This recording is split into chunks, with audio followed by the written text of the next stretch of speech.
Hi there, welcome back to Camera Then Coffee. This is where we talk anything and everything about the new cameras. And today we are listening and comparing the specs of the new powerhouse camera Canon R3 and the ultra tough DSLR Canon 1DX Mark III. And if you love the video, do support me by subscribing. Let's get started. So the new Canon R3 was launched yesterday and is scheduled to be available from November this year at a price of approximately $6,000. Starting with the sensor, the new R3 houses a full-frame back-illuminated stacked CMOS sensor, which is first of its kind from Canon. It will deliver faster readout speed and less rolling shutter distortion in fast-moving images. Also, both the cameras are powered by the latest DigicX image processor that helps the camera process large amount of data and handle high-speed shooting. And together, they will allow blackout-free shooting at a staggering 30 fps on Canon R3 and up to 20 fps on 1DX Mark III. Moving on, both the cameras have wide ISO range, but the 1DX Mark III has a wider expandable range. And both the cameras share the same shutter speed. And lastly, both the cameras can deliver images in JPEG, RAW, CRAW and HEIF format, depending on the resolution. Now let's shed light on the autofocus.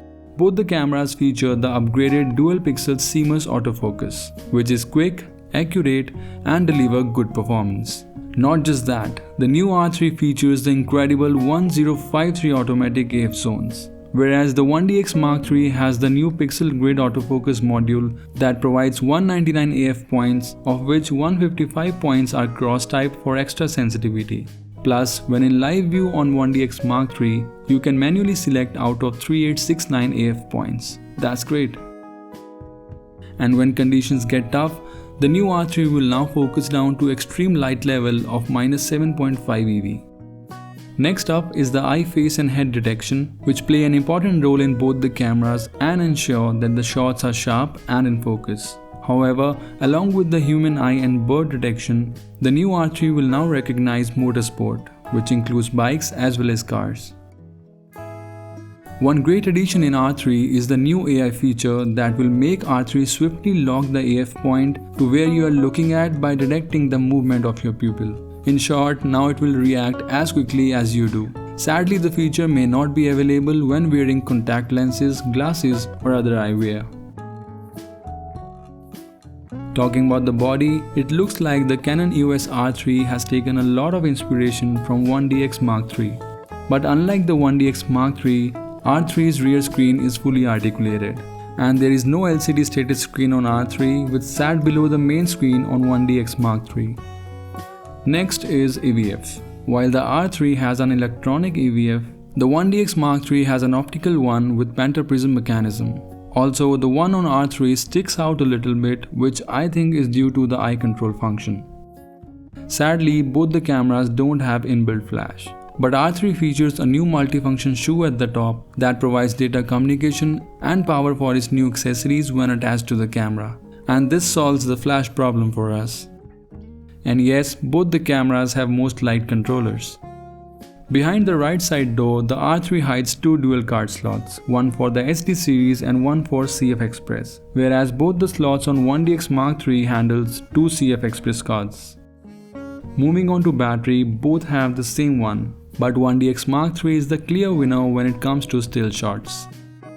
In addition, both have an integrated grip with duplicated vertical controls for ease of handling.